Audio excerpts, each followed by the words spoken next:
I don't know how to say this, but he's back. The government gives them the drugs, builds bigger prisons, passes a 3-strike law, and then wants us to sing God Bless America? No, no, no. Not God Bless America.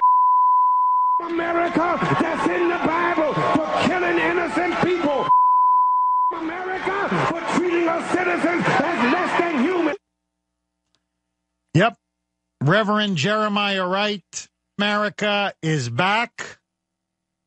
The USKK of A, Jeremiah Wright, is back. There is now a new book by Ed Klein called The Amateur. And apparently Ed Klein interviewed Reverend Jeremiah Wright for his book. It was a 3.5-hour book, a 3.5-hour interview in which Ed Klein, writing on Obama, doing a scathing biography of Obama, contacted Reverend Wright and said, hey, would you like to sit down and talk about the President of the United States and your relationship with him? To Ed Klein's surprise, Reverend Jeremiah Wright said yes. They sat down for 3.5 hours. It was a wide-ranging, extensive interview. And one of the most shocking developments, according to Ed Klein, is that Reverend Wright admitted that during the 2008 campaign, Obama's people reached out to him and offered him hush money. In particular, you want to see how corrupt the Obama team is. You want to see how the Chicago way works. According to Ed Klein, the president, or then Senator Obama, has a very close friend and golfing buddy by the name of Eric Whitaker. They go back to graduate school together. They met while playing pickup basketball. They have been lifelong friends. In fact, Eric Whitaker is Dr. Whitaker, and he works at the University of Chicago Medical Center, where, in fact, Michelle Obama worked and made a very lucrative salary along with Dr. Whitaker.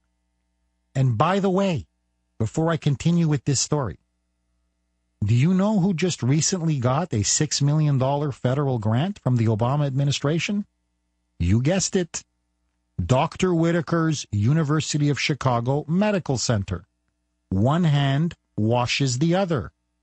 But let me return to Ed Klein's narrative.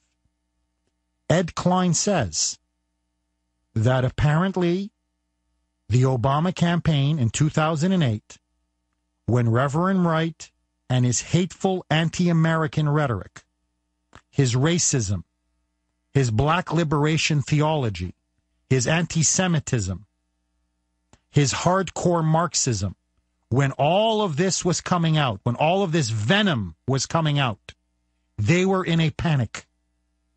The Obama campaign rightly felt, had the American people really got to know Reverend Wright, the man who baptized Obama's children, married he and Michelle, the man that in whose pews Obama sat for 20 years, listening to his anti-Western, anti-white, anti-American vitriol, they may lose the campaign.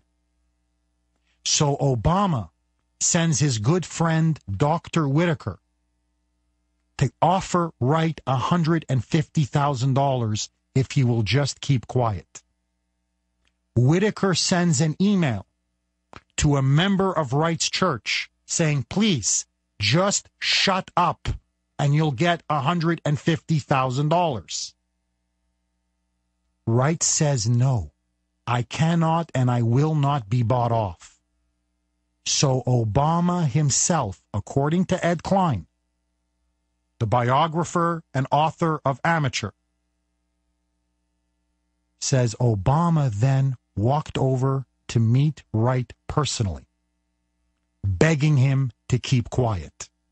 Here is Ed Klein in his own words saying, the Obama campaign offered Wright $150,000 in hush money, Boys, roll clip 6. Chicago politics is one hand feeds the other, as you know. And Eric Whitaker, a very close friend of the Obamas, sent an email to a member of the church saying that the Reverend Wright could get $150,000 if he would shut up and not criticize Obama anymore. Then, after the Reverend Wright said no thank you, Obama himself paid a personal call on the Reverend Wright. Just to put it in context, if you remember, Obama made a big speech saying, this is his famous race speech, which took place on the 18th of March. About 10 days later, he made the secret meeting with the Reverend Wright after he'd already denounced him.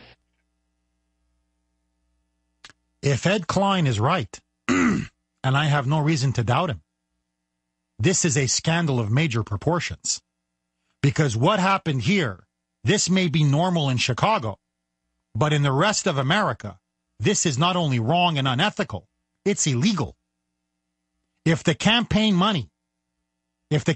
team offered money to silence Reverend Wright, that's illegal. That's bribery and conspiracy to commit bribery. Then there should be an investigation.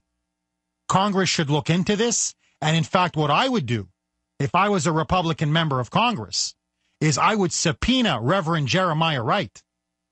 And I would say, you got to come up to Capitol Hill and testify under oath. Did the President of the United States or one of his agents offer you $150,000 for you to keep quiet and distance yourself from your association with Barack Hussein Obama? Because if the answer is yes, my friends, we have a major corruption scandal. We have an attempt now to buy somebody off. And so then the question has to become, why is Reverend Jeremiah Wright now, 4 years after coming into the spotlight in the spring of 2008, why is he now coming out and giving all of this information, spilling the beans, so to speak, to Ed Klein for his book? According to Ed Klein, and I also know this for a fact because I've heard it from people close to Jeremiah Wright, Wright feels burned. Wright feels that he was thrown under the bus by Obama. That when Obama disowned him in the spring of 2008 to save his falling campaign, to limit the damage control, to limit the damage being done to him, Wright rightfully said, you were in my church for 20 years. I was like a second father to you. I baptized your children. I married you and Michelle. I was your spiritual advisor. And now when it's politically convenient, you just discard me like a used shirt? And I believe that it is this sense of injustice, this sense of personal retribution, this sense of having been neglected and humiliated by Obama that is now driving Wright to now speak out against the president. Here is Ed Klein in his own words. Boys, roll clip 7. Reverend Wright is more than angry. He's absolutely fulminating. He feels that he's been thrown under the bus by a man whom he mentored for 23 or 24 years.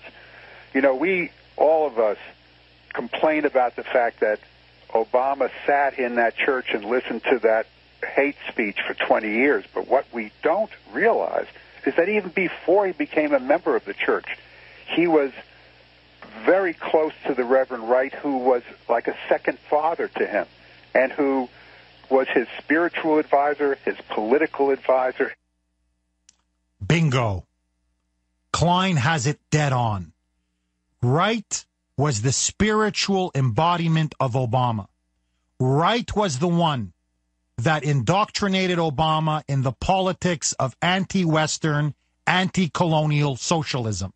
That's where Obama cut his teeth. And then when it was politically expedient for the dear leader, he cut him off at the knees. I'd like to see a congressional investigation.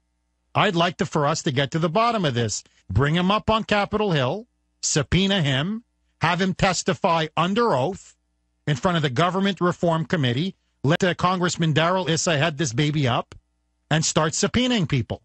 And frankly, get Dr. Whitaker, get Obama's golfing buddy up there.